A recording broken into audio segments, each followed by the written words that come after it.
Hello there, welcome to Cool Talk. Today we review To the Wonder by Terrence Malick. This is where Terrence Malick begins what I call his experimental stage. The film is very enigmatic and elusive, more than The Tree of Life.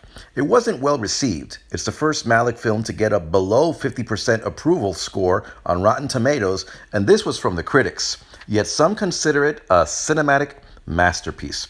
Malick wrote a 400-page script for To the Wonder, and then he threw it away. He gave no scripts to his actors. He gave them instructions. He cut them loose. He let them improvise, and then he filmed it all. Think of it this way. A writer will rewrite. Malick will film and then refilm, as if his filming is his writing. And as usual, he filmed long movies and then cut out most of it, along the way cutting out entire performances. Rachel Weisz, Barry Pepper, Jessica Chastain, Amanda Peet, Michael Sheen, Bradley Cooper were all actors that were on the film, but their performances were completely cut out. Rachel McAdams gets top billing, but is only on the screen for about 10 minutes. And Ben Affleck had about 5 lines, and he was the lead. Now, there are some spoilers ahead, but don't worry, the story is not plot-driven. If anything, the movie is made to conjure up feelings. It's not a narrative. The movie begins in France with a shot of Mont Saint-Michel. I hope I pronounced that right. Ben Affleck plays Neil, an environmental inspector who goes to Paris and falls in love with Marina, played by Olga Kurilenko.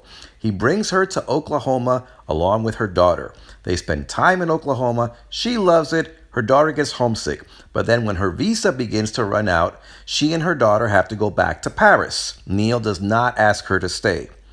Neil then rekindles a relationship with Jane, played by Rachel McAdams. But because of Neil's lack of commitment, the relationship fizzles. Marina returns.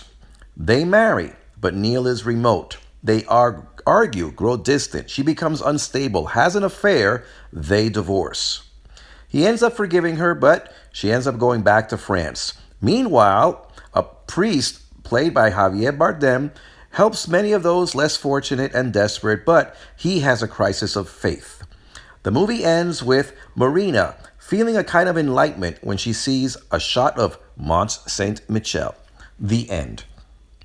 There is very little dialogue here. We see glimpses, just moments of intense scenes, but Malick always cuts away.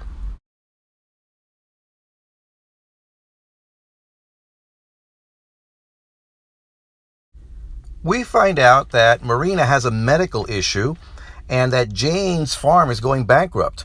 But these are just fleeting moments of dialogue, very, very short. They're expressed one time and never brought up again. These shots tell us that there were some scenes filmed between the priest and Marina and the priest and Neil, but these were cut out of the movie. Now, there were some interesting ideas here. For example, the priest states that God commands us to love him and to love one another, that with God's love, he gave his son for us. But the priest doesn't understand how to do this. How can you command somebody to love? And he comes to a conclusion that love is a leap of faith. Now, one parishioner shows him how to place his hand on the church's stained window to feel the heat. And the parishioner says that he is feeling God.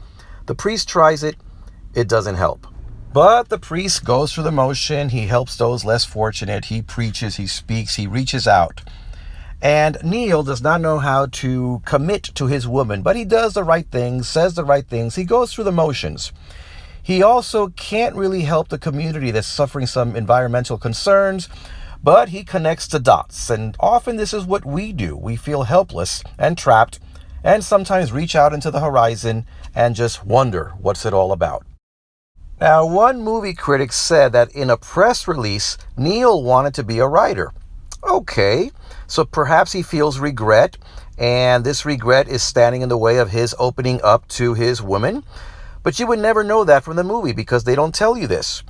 Also in the press release, it said that 5 years had gone by between the Paris scenes and the Oklahoma scenes.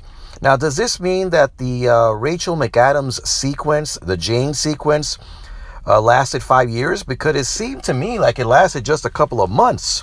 You would never know it by watching the movie that 5 years had gone by. 5 years is a long time. It's almost like a marriage.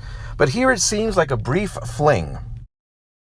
Now, in Terrence Malick's defense, many moviegoers complain that movies are very predictable and formulaic. At least here, he's using film not to tell a story, but to convey emotions. And that's great.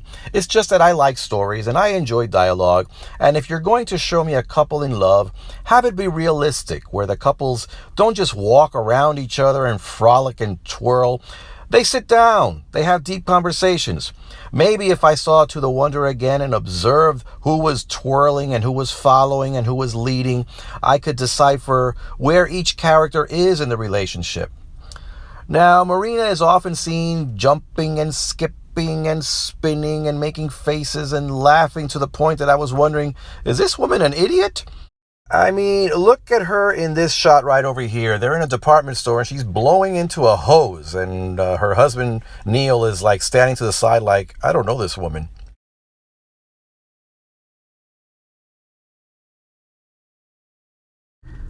And as things turn out, actress Olga Kurylenko said that Malick told her to never stop moving, that her character was crazy. Those are her words.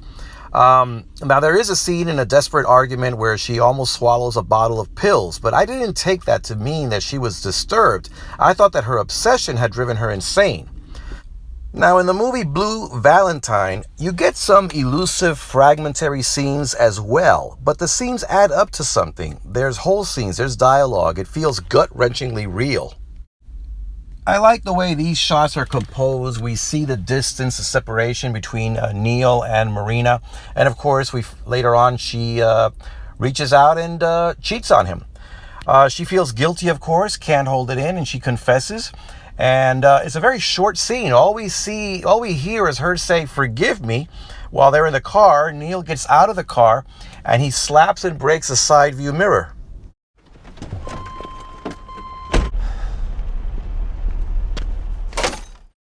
That's it. That's the scene. I wish Malick had combined his methods with a more conventional approach.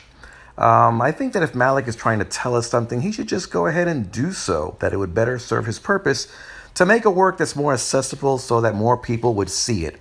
The movie did not get a wide release and only made about $500,000 here in the United States. Now, a lot of people find this film to be a cinematic miracle, but as for me, I find it to be his worst film yet.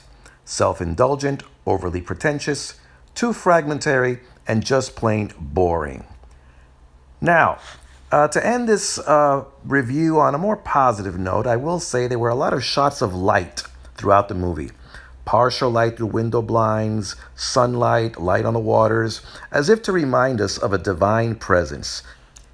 So knowing this, it makes me feel happy that at the end, instead of Marina walking towards a light, that a light reaches out to her in the very last scene, right before Mont Saint Michel. And this tells us that despite losing a lot in her life, she has reached a kind of point of enlightenment, of contentment, that perhaps she feels a divine presence of God. In the meantime, you tell me what you think. Comment below, or better yet, subscribe. In my next review, I will be looking at Terrence Malick's Knight of Cups. Until then, this is Cool Talk.